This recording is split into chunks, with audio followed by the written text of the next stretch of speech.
Mala berde ang kulay ng dahon na ito.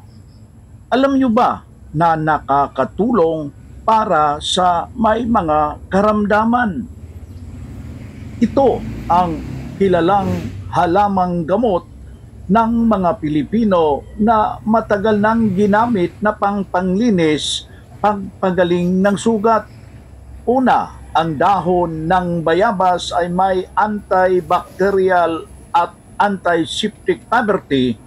Ibig sabihin na nakakatulong, ginagamit bilang panghugas sa sugat, may singaw at kahit sa mga kababaihan bilang pampaligo o panghugas na pangpangalaga sa kalinisan ng katawan.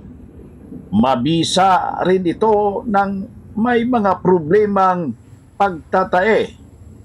Ang pinakuluang dahon ng bayabas ay tradisyonal na pag-aaral na inumin para mapigil ang diarrhea dahil naglilinis ito sa bituka at pinapatay ang masasamang mikrobyo sa tiyan.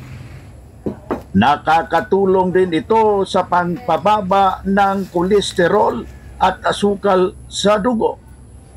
Napakaganda sa mga diabetiko. Kaya nga, paborito ito ng mga diabetic na may high blood pressure.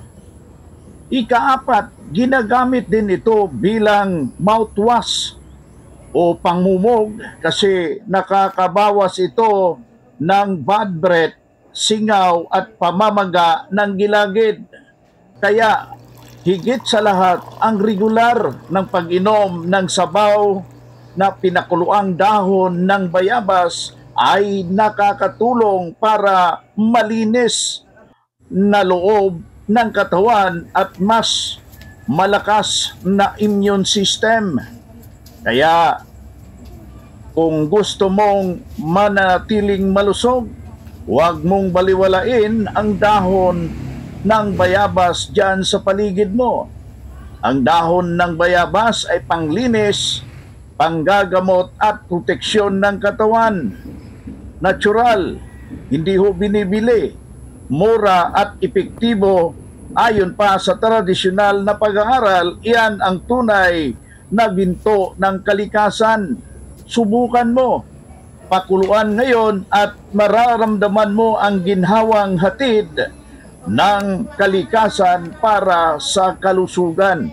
Kaya sa ating mga kapanalig, yung ating mga followers, pakibahagi po ang nasabing impormasyon para sa lahat at makakatulong tayo sa ating malusog na pangangatawan.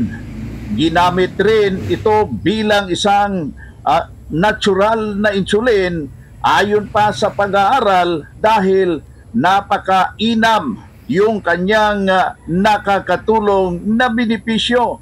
Kaya yung ating mga ka-followers, merong ibahagi para matulungan yung lahat ho nating mga kapanalig na may mga problema na iniinda. Kaya ikaw, kung meron ka bang tanim nito, subukan para makamtan ang natural na pamamaraan. Pwede mo rin yan siyang ihalo sa sili para malusog yung ating pangangatawan. Ibahagi mo, magkomento, at saka ano ang magandang nangyari sa inyong malusog na pangangatawan, mga kaibigan.